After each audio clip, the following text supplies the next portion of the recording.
வேதம் வாசிப்போம். தினமொரு அதிகாரம். புதிய ஏற்பாடு. அப்போஸ்தலர் நடபடிகள். அதிகாரம் 1.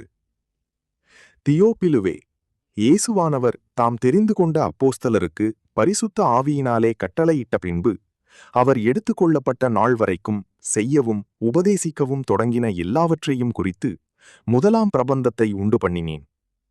அவர் பாடுபட்ட பின்பு 40 நாளளவும் அப்போஸ்தலருக்கு தரிசனமாகி தேவனுடைய ராஜ்யத்துக்குரியவைகளை அவர்களுடனே பேசி அநேகம் தெளிவான திருஷ்டாந்தங்களினாலே அவர்களுக்கு தம்மை உயிரோடிருக்கிறவராக காண்பித்தார். அன்றியும் அவர் அவர்களுடனே கூடி வந்திருக்கும்போது அவர்களை நோக்கி, யோவான் ஜலத்தினாலே ஞானஸ்நானம் கொடுத்தான். நீங்கள் சில நாளுக்குள்ளே பரிசுத்த ஆவியினாலே ஞானஸ்நானம் பெறுவீர்கள்.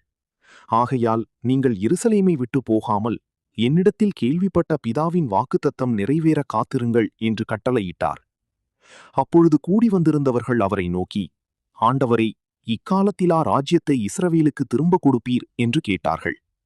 அதற்கு அவர், பிதாவானவர் தம்முடைய ஆதீனத்திலே வைத்திருக்கிற காலங்களையும் வேளைகளையும் அறிகிறது உங்களுக்கு அடுத்ததல்ல. பரிசுத்த ஆவி உங்களிடத்தில் வரும்போது நீங்கள் பெலனடைந்து எருசலேமிலும் யூதேயா முழுவதிலும் சமாரியாவிலும் பூமியின் கடைசி பரியந்தமும் எனக்கு சாட்சிகளாயிருப்பீர்கள் என்றார். இவைகளை அவர் சொன்ன பின்பு அவர்கள் பார்த்து கொண்டிருக்கையில் உயர எடுத்துக் கொள்ளப்பட்டார். அவர்கள் கண்களுக்கு மறைவாக ஒரு மேகம் அவரை எடுத்துக்கொண்டது. அவர் போகிறபோது அவர்கள் வானத்தை அண்ணாந்து பார்த்து கொண்டிருக்கையில் இதோ வெண்மையான வஸ்திரம் தரித்தவர்கள் 2 பேர் அவர்கள் அருகே நின்று, கலிலேயராகிய மனுஷரே, நீங்கள் ஏன் வானத்தை அண்ணாந்து பார்த்து நிற்கிறீர்கள்? உங்களிடத்தினின்று வானத்துக்கு எடுத்துக்கொள்ளப்பட்ட இந்த இயேசுவானவர் எப்படி உங்கள் கண்களுக்கு முன்பாக வானத்துக்கு எழுந்தருளி போனாரோ அப்படியே மறுபடியும் வருவார் என்றார்கள். அப்பொழுது அவர்கள் எருசலேமுக்கு சமீபாய் ஒரு ஓய்வு நாள் பிரயாண தூரத்தில் இருக்கிற ஒலிவமலை எண்ணப்பட்ட மலையிலிருந்து எருசலேமுக்கு திரும்ப போனார்கள்.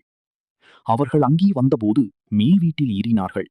அதில் பேதுருவும் யாக்கோபும் யோவானும் அந்திரேயாவும் பிலிப்புவும் தோமாவும் பர்த்தோலோமியும் மத்தியும் அல்பேயுவின் குமாரனாகிய யாக்கோவும் செலோத்தி எண்ணப்பட்ட சீமோனும் யாக்கோபின் சகோதரனாகிய யூதாவும் தங்கியிருந்தார்கள்.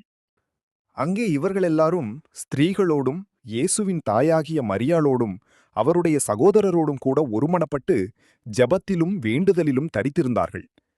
அந்நாட்களிலே சீஷர்களில் ஏறக்குறைய 120 பேர் கூடியிருந்தபோது அவர்கள் நடுவிலே பேதுரு எழுந்து நின்று, சகோதரரே, இயேசுவை பிடித்தவர்களுக்கு வழிகாட்டின யூதாசை குறித்து பரிசுத்த ஆவி தாவீதின் வாக்கினால் முன் சொன்ன வேதவாக்கியம் நிறைவேற வேண்டியதாயிருந்தது. அவன் எங்களில் ஒருவனாக எண்ணப்பட்டு இந்த ஊழியத்தில் பங்கு பெற்றவனாயிருந்தான். அநீதத்தின் கூலியினால் அவன் ஒரு நிலத்தை சம்பாதித்து தலைகீழாக விழுந்தான். அவன் வயிறு வெடித்து குடல்களெல்லாம் சரிந்து போயிற்று. இது எருசலேமில் உள்ள குடிகள் யாவருக்கும் தெரிந்திருக்கிறது. அதனாலே அந்த நிலம் அவர்களுடைய பாஷையிலே இரத்த நிலம் என்று அர்த்தம் கொள்ளும் அக்கெல்தமா எண்ணப்பட்டிருக்கிறது. சங்கீத புஸ்தகத்திலே அவனுடைய வாசஸ்தலம் பாழாக கடவது, ஒருவனும் அதில் வாசம் பண்ணாதிருப்பானாக என்றும் அவனுடைய கண்காணிப்பை வேறொருவன் பெறக்கடவன் என்றும் எழுதியிருக்கிறது. ஆதலால் யோவான் ஞானஸ்நானம் கொடுத்த நாள் முதற்கொண்டு கர்த்தராகிய இயேசுவானவர் நம்மிடத்திலிருந்து உயர எடுத்துக்கொள்ளப்பட்ட நாள் வரைக்கும் அவர் நம்மிடத்தில் சஞ்சரித்திருந்த காலங்களிலெல்லாம் எங்களுடனே கூட இருந்த மனுஷர்களில் ஒருவன் அவர் உயிரோடு எழுந்ததை குறித்து எங்களுடனே கூட சாட்சியாக ஏற்படுத்தப்பட வேண்டும் என்றான். அப்பொழுது அவர்கள் யுஸ்து என்னும் மறுநாமமுள்ள பர்சபா எண்ணப்பட்ட யோசேப்பும் மத்தியாவும் ஆகிய இவ்விரண்டு பேரையும் நிறுத்தி, எல்லாருடைய இருதயங்களையும் அறிந்திருக்கிற கர்த்தாவே, யூதாஸ் என்பவன் தனக்குரிய இடத்துக்கு போகும்படி இழந்து போன இந்த ஊழியத்திலும் இந்த அப்போஸ்தல பட்டத்திலும் பங்கு பெறுவதற்காக இவ்விரண்டு பேரில் தேவரீர் தெரிந்து கொண்டவனை எங்களுக்கு காண்பித்தருளும் என்று ஜெபம் பண்ணி, பின்பு அவர்களை குறித்து சீட்டு போட்டார்கள். சீட்டு மத்தியாவின் பேருக்கு விழுந்தது. அப்பொழுது அவன் 11 அப்போஸ்தலருடனே சேர்த்து கொள்ளப்பட்டான்.